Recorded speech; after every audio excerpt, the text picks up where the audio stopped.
Hey everybody.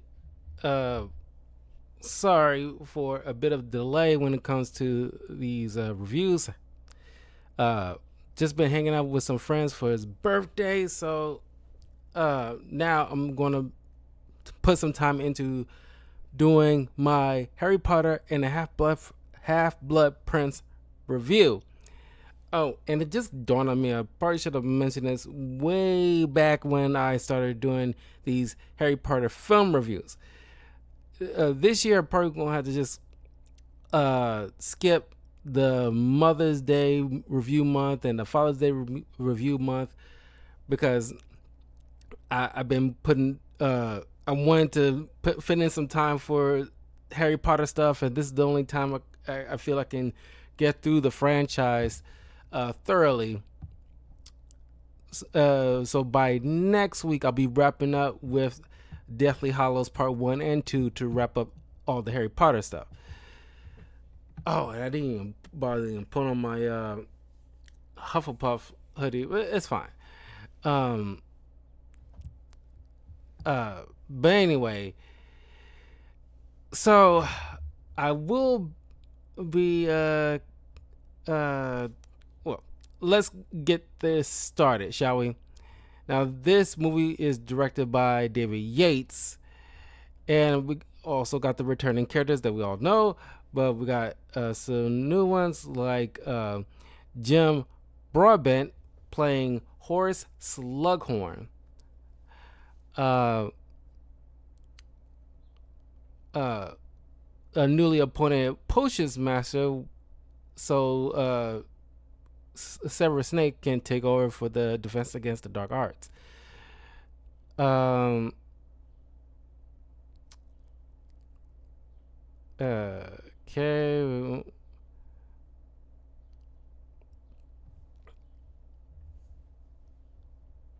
Yeah, it's pretty much like besides that, everybody else is pretty much same old, same old.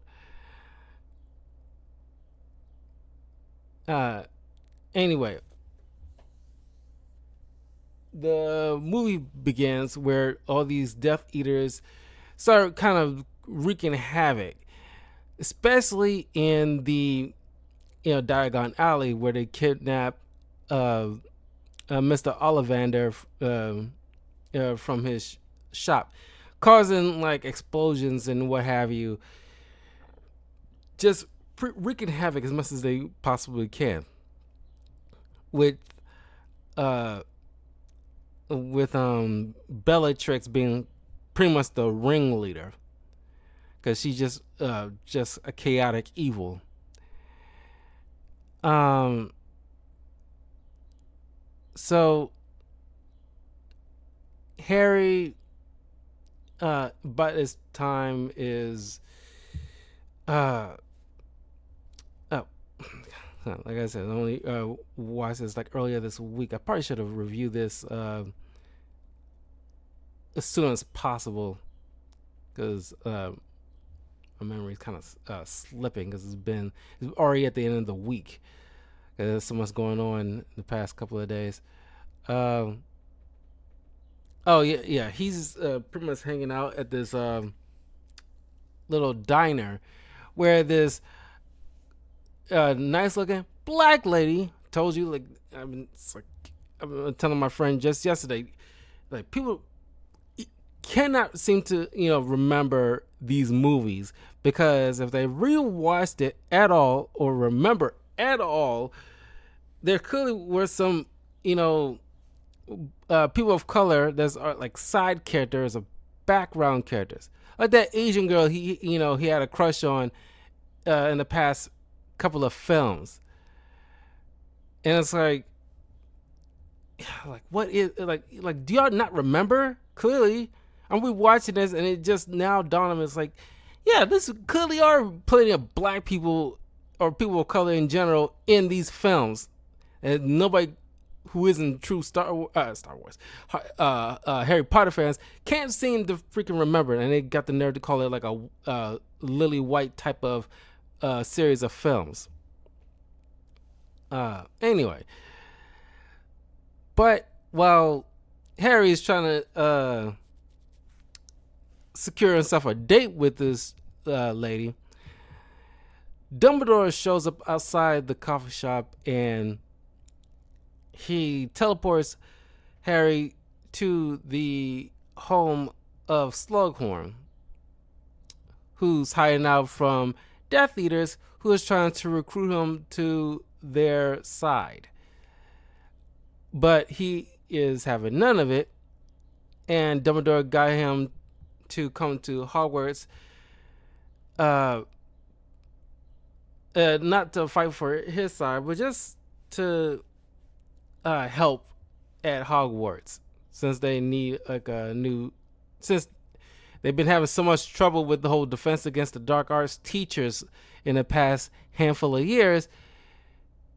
They figure like, okay, we get Snape to do it and just have somebody else do potions. And it seems like Slughorn was Harry's parents' school teacher back when they were learning at Hogwarts. So Dumbledore teleports Harry to the home of the Weasleys, where clearly Jenny, has a thing for it, and like all intents and purposes, these two are going to end up together.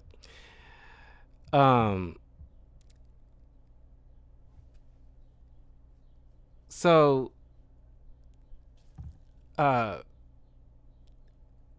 they're making their way to Hogwarts, but first they stop to Diagon Alley, and of course most of the shops are pretty much like destroyed, except for Ron's older twin brothers, who have their own little shop going on, because they're always trying to I don't want to say swindle, but they clearly got a knack for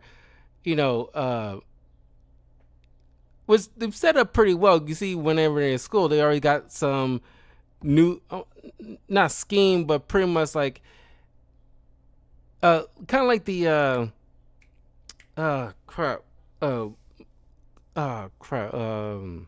Morgan Freeman's character in Shawshank Redemption. The guy that you can always count on to get certain things for the right trade or the right price. That's what these brothers are pretty much. Now it's obvious.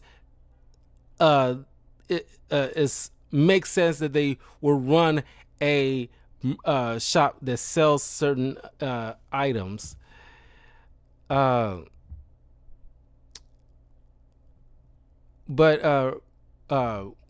Harry, who meets up eventually with Ron and Hermione at the Weasley's place, they find Draco Malfoy slinking off into the dark alleys with a couple of shady characters, who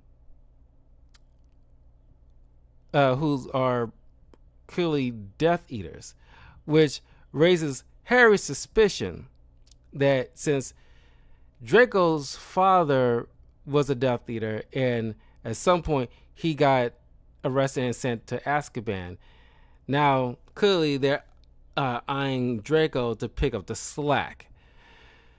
So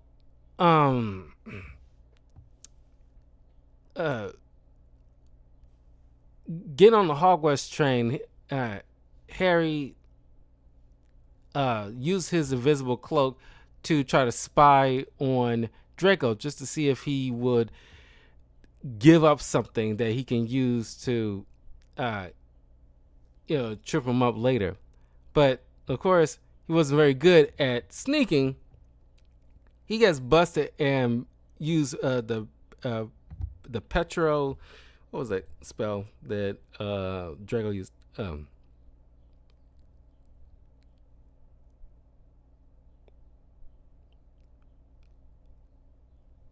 Well, I'm blanking on it, but he petrifies Harry and gives a good swift kick to the face. Luckily, Lovegood showed up, removes the curse, and they make their way to Hogwarts. Uh,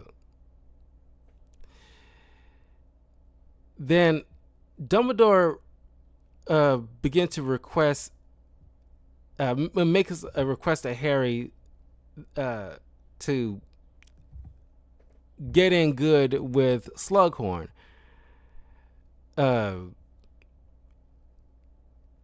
Because him recruiting him to be a teacher at Hogwarts, that was just a ploy.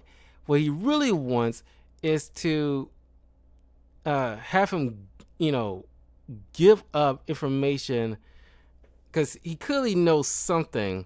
Because Dumbledore showed Harry in his memories that Slughorn also taught a young Voldemort, and Voldemort asked Slughorn about a particular spell that was forbidden, but Slughorn somehow manipulated his memories so he doesn't incriminate himself. He, by and large, just want to avoid remembering that moment, because he feels like him and Dumbledore kind of share this kind of feeling, because Slughorn feels like he should have peeped something was wrong and nipped it in the bud long ago, but he chose not to, because he kind of, I guess, hoped for the best, that it was just like a young young inquisitive student. And Dumbledore, watching a different type of memory, was kind of reminds me of X-Men First Class a little bit, or one of the older X-Men films where Professor Xavier meets up with a young student, either at home or at some kind of orphanage or whatever, and showing them like, hey, you're not the only one that's special, blah blah blah. It kind of reminds me of that whole Professor Xavier moment, which is kind of dope. Dumbledore meets up with a very young Voldemort who is orphaned at this orphanage, and clearly he has some special gift that nobody understood, but somehow this person who works at the orphanage called him up. Not sure she is a Muggle that's familiar with the mystical world, or she is some type of mage herself and has connections to Dumbledore. But she called him up, and he pretty much tells a young Voldemort like, hey, I can teach you how to control your gifts. We have a school for that. Pretty much, it's very Professor Xavier gifted the school for the gifted youngsters type of scenario here. And I guess Dumbledore, in his foolhardiness, hoped that Hogwarts, and with the good teachers there, showing him the ropes, it would help him some type of way, because clearly he was a disturbed young child. But he was kind of hoping he would nurture, and give him some structure, and nurture his better angels, and hopefully, he'll be a more well-rounded kid. Unfortunately, this is one of those type of scenarios where there's one of those rare instances where sometimes kids are just born twisted without any, that psychopathy type of nature. It's very rare, but it tends to happen every once in a while, where it's just kind of devoid of any type of empathy. It's kind of like, Dexter in a way, Dexter Morgan, where the father or the stepfather or adoptive father, I should say, immediately saw through, like, oh, this kid is going to grow up to be a psychopath. He already showing signs. Technically, he did show him to a therapist, but the therapist pretty much was more so interested in, like, the psychopathy nature of humans rather than trying to help him get better uh, in the traditional way. She just gives the dad tools in order to try to uh, twist it in a way that'll be at the betterment of mankind, rather than it to be like a huge problem for innocent people down the line. Uh, uh, it just like all that stuff kind of like coincides together in my mind. This is a very Professor Xavier. This is very Dexter Morgan kind of situation with a young Voldemort, which would have been a more interesting story here, rather than it being like the TV show being a retelling of the movies, because it just had like a prequel of a young uh, James and Lily Potter and a young Snape and a young Voldemort in their time as they were kids growing up in Hogwarts and going through their adventures, etc., etc. Um. Anyway, uh, so Harry is tasked to cozy up to Slughorn, and hopefully he would reveal his secrets to Harry. Uh,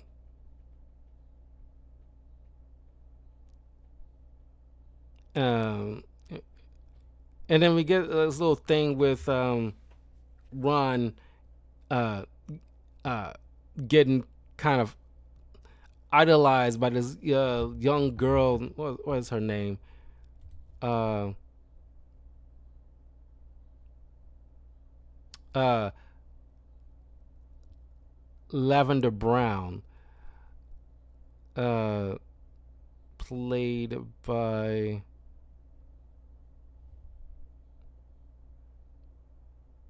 what is it?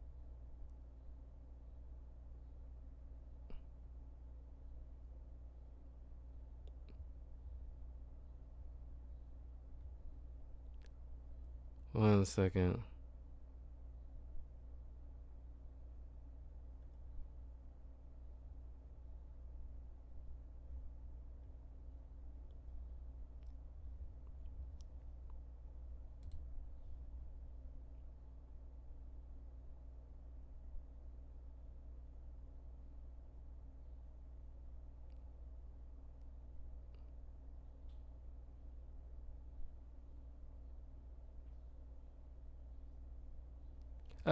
Played by Kathleen Cooley.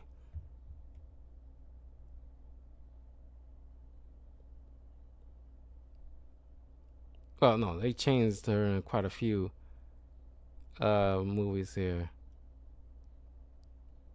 Because I didn't even notice, Lavender showed up in other films like Chamber of Secrets and Prisoner of Azkaban. Because Kathleen was in Chamber of Secrets. Jennifer Smith portrayed her in Prisoner of Azkaban, and then Jessie Cave is the one who portrayed her in Half Blood Prince. And one of those like super obsessed fangirls. Well, I don't say a fangirl, but clearly like those she's kind of obsessed with Ron. And like immediately infatuated with him. With much to Hermione's chagrin, where she could just they're teenagers still getting towards young adults, but they can't seem to just express the fact that hey, I like you, blah blah blah. Instead, they kind of not, you know, they're passive aggressive. They're being passive aggressive and not, well, they don't have the emotional maturity to be vocal with what they're truly feeling. They kind of expect people to kind of either pick up on it or they just don't know how to express it. In Hermione's case, she just kind of expects Ron to just pick up on it. And she kind of just lashes out like an obnoxious little girl. Um, And in this movie, we see Ron and a couple other people start joining the Quidditch team for Gryffindor.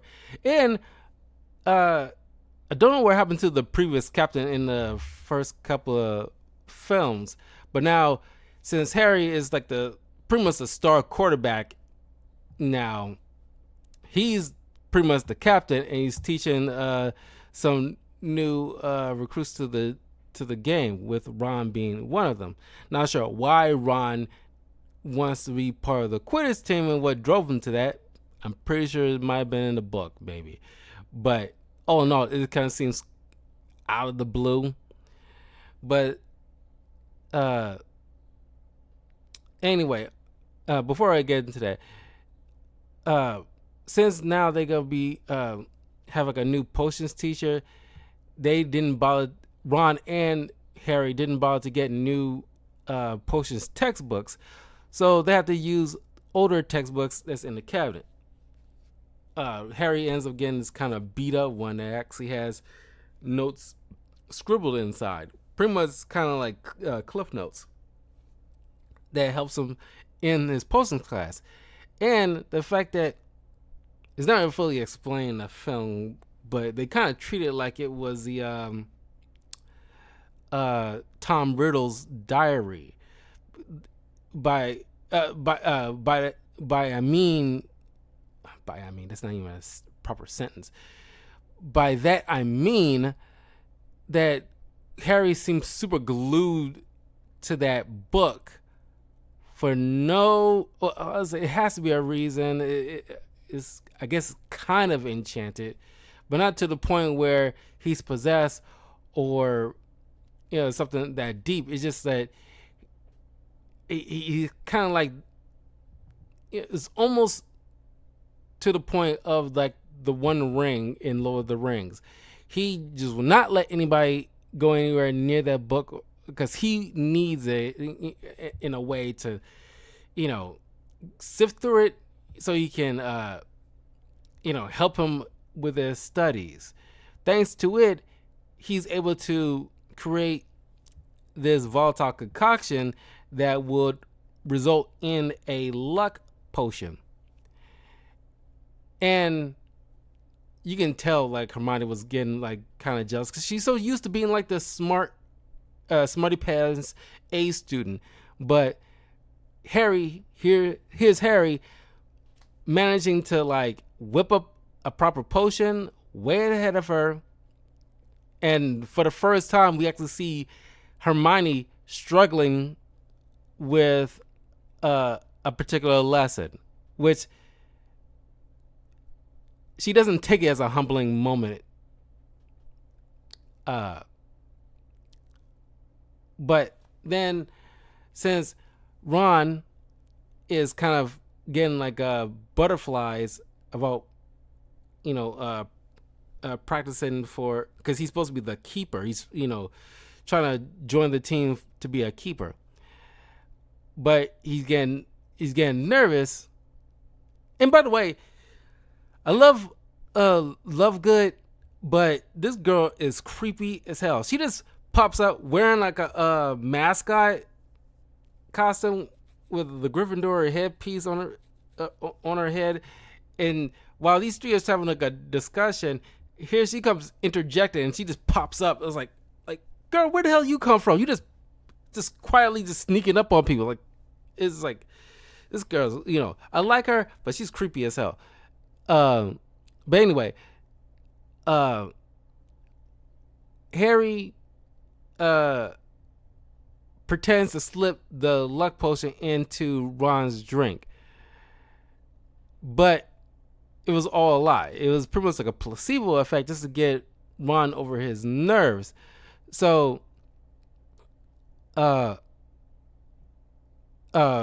this boosts Ron's confidence, and he's pretty much kicking butt, and makes the team. And there's other Hermione kind of jinx, given the fact that after the first movie where Harry's broom got jinxed by Mr. Professor Quirrell, Here's Hermione pulling that same stunt on this other guy who clearly has like an infatuation with her, but she's not into it at all. Uh, Here she goes jinxing his broom, which causes him to miss out on a chance to get recruited to the team. So everybody's, in the Gryffindor dorm room, praising Ron. He's pretty much like the, uh, the star quarterback now. And here comes, Lavender, planning a kiss on him. Hermione gets in her feelings. She storms off, starts, tearing up in the hallway, right as Ron and Lavender is, going, walking by, and she gets all butthurt and starts sending like birds to try to attack him, and it's kind of like, I know she's upset, but like Harry should just like express to her like, yeah, that doesn't help. You trying to send animals to attack him. It's like, just tell him how you feel. Meanwhile, all that is going on, we see that Draco's having some issues where he sneaks in the room of confinement, a requirement, where there's this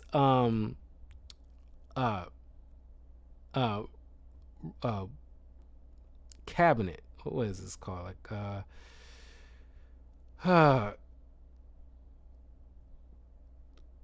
Like vanishing cabinet, where most of vanishing cabinets have been destroyed by a lot of Death Eaters, except for two. One is way back in Diagon Alley, and this other one in Hogwarts. Draco has been testing it by putting stuff inside, saying a spell, allowing it to pretty much teleport to the only other doorway it has to be, because there was a lot more cabinets which allow infinite doorways, but now there's only two left, so one way in, one way out. Is a test, which will lead to a big deal in a minute. But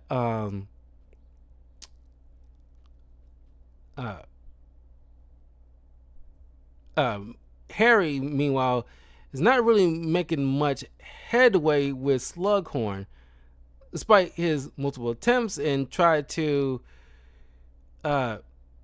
push it, which is not very subtle, and kind of immediately put Slughorn on his guard. Making his way back, he knows Ron's acting strangely and realized that he's been enchanted by a love potion in that's covered one of the sweets that's left on Harry's bed. Don't know why this boy started diving into candy that clearly wasn't his, but I guess it was a good thing he did, because clearly there was this girl who obviously had like a crush on Harry, but for the wrong reasons, because Hermione points out that girl clearly was only into Harry because he was like the whole chosen one type of guy. So she pretty much like a star effer. So Harry has to take, because since Ron is infatuated with this girl that he never met, who left that candy for Harry to consume so he can be enchanted to be all over her. But Slughorn takes, Harry takes Ron to Slughorn to fix the love potion to get Ron back to normal. He does.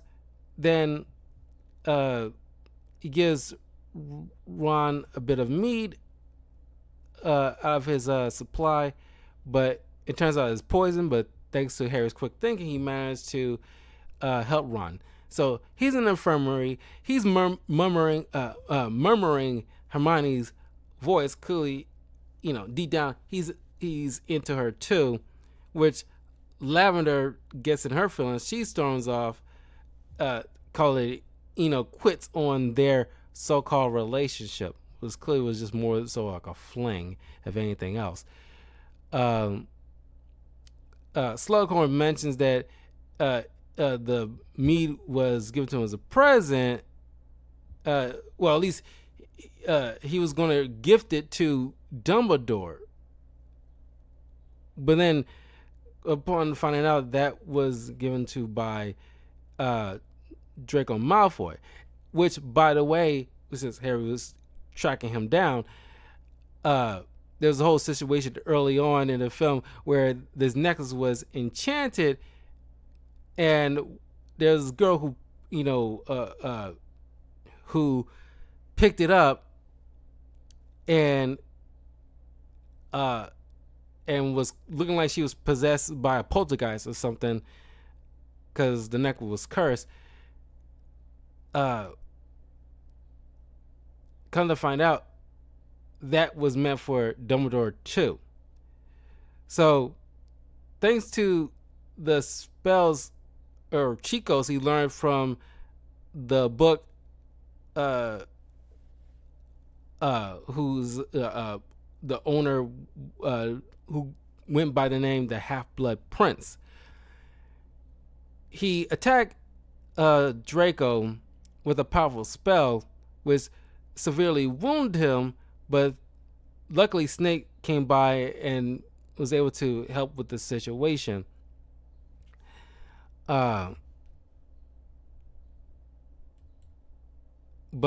at his wit's end, Harry decides to take the luck potion, increases odds by talking with Slughorn to just luckily get him to divulge the secret of what happened between him and young Voldemort.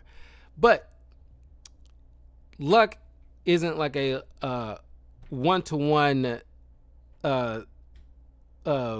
beeline to the solution. It has to, go through a series of curves that result in a domino effect that works in your favor along the way. So he just decides to go a different route. He just feels good about. He ends up luckily bumping into Slughorn while he's trying to sneak some plants, from like the herbology area for more ingredients for other potions and stuff like that. Then walking together to outside where Hagrid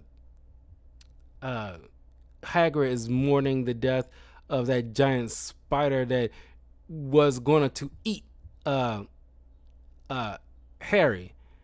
And if I was Harry, I was like, F that thing. It was trying to kill me a few years ago. I just barely escaped my freaking life, and you're, dare mourning this animal.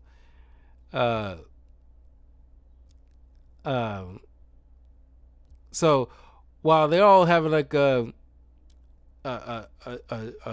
drunken song together in Hagrid's home, Hagrid passed out, and Harry manages to get Slughorn to reveal what really happened and gain the true memory from Slughorn's mind. He takes it to Dumbledore, where they peer inside and see that young Voldemort was asking Slughorn about Horcruxes, and turns out Horcruxes is a very dangerous pathway to acquire immortality, which requires you to divide up your soul and impart them in different objects. So even if somebody tries to kill you, you will automatically revive, because there are objects that's pretty much keeping you among the living. That's why you saw that gravesite in Goblet of Fire, where you see Tom Riddle's name with different dates of death. Um, uh, and Slughorn is disturbed by this line of questioning about Horcruxes, and he still foolishly tells this kid everything, that in order to acquire, the only way to divide up your soul, you have to kill somebody. Killing a person, does damage to the soul, which allows it to weaken it enough so you can impart that piece onto an object. Uh,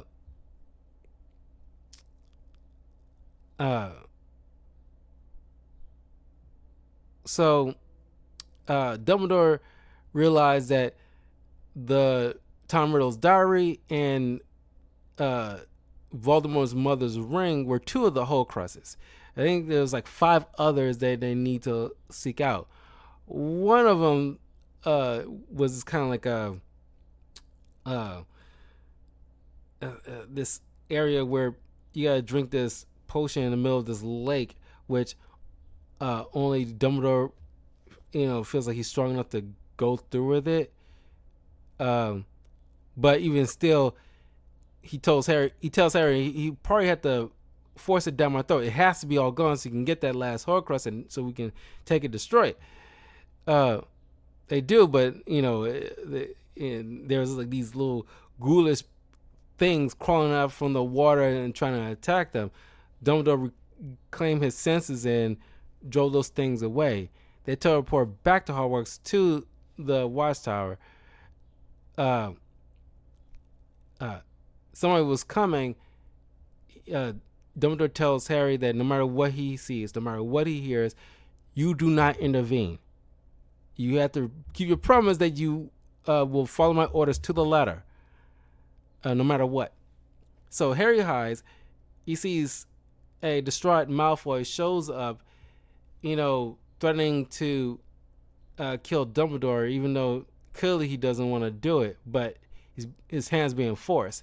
And we see Bellatrix and other Death Eaters showing up, showing that he was tasked with utilizing the cabinets as a backdoor way into Hogwarts through all the defenses Dumbledore put up. Snape shows up behind Harry, tells him to be quiet as he sneaks past him up to in front of Harry, everybody, and revealing he's also a Death Eater, and he's fulfilling his sacred promise, his pretty much like a blood spell oath that he did with Draco's mom, who I didn't even realize this goes by Narcissa. Obviously, play on narcissist. This unbreakable vow where no matter what, Draco will be protected, and if he should fail to fulfill his task, Snape would follow through with it. So Snape attacks Dumbledore, causing him to fall off the tower to his death, which infuriates Harry. He chases down the Death Eaters and Snape and started attacking him, but unfortunately, all the spells that Harry learned from the book easily deflected by Snape, and Snape reveals that he is the Half-Blood Prince, and that book he was utilizing was his. Which, by the way, by this point, thanks to Jenny, they store that book into the room of requirement, which anything that's put there is automatically lost. Anyway, just to get it out of Harry's hands. Anyway, Harry's distraught.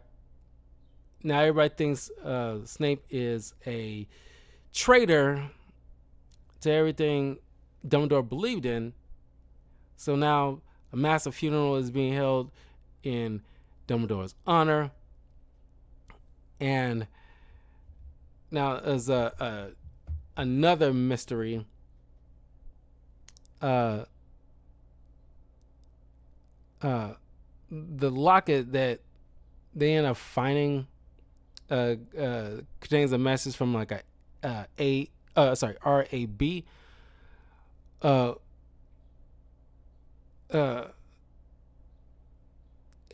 with the letter revealing that somebody stole, this person who wrote this letter stole a Horcrux from Voldemort, trying to make sure that at some point they will be able to finally put an end to this dark wizard and intending to destroy it. So that's going to be the trio's mission, is to find all these Horcruxes, destroy them, so they can finally put the end to Voldemort and his schemes, so nobody else will suffer at the hands of this guy. And that's pretty much the end of Half-Blood Prince. I know I said this in the past couple of movies, but this is like a true turning point at this point. And pretty much like the Empire Strikes Back moment for Harry Potter, where the wise old mentor dies at the hands of, well, not the ultimate bad guy, but a proxy.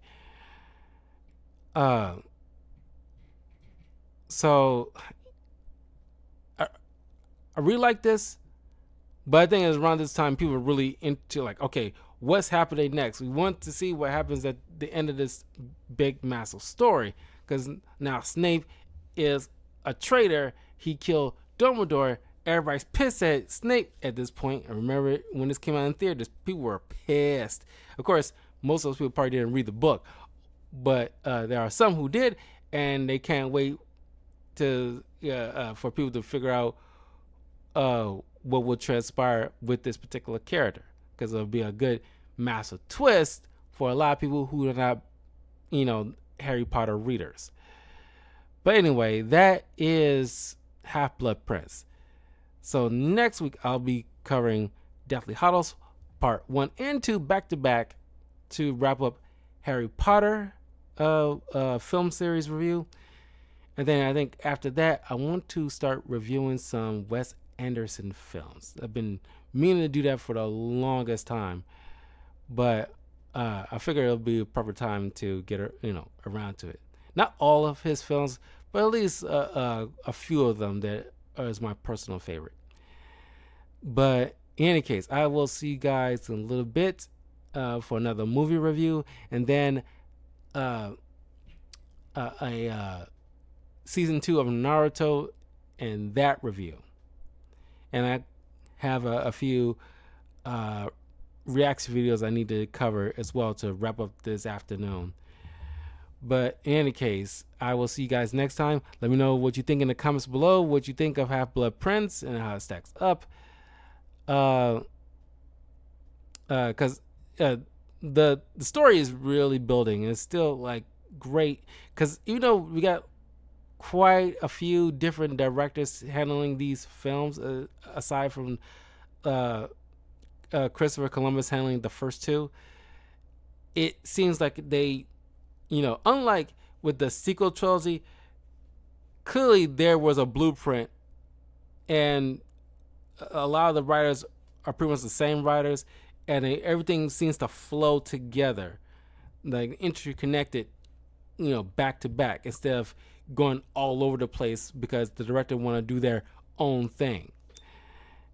Anyway, I will see you guys in a little bit. Take care. See you soon.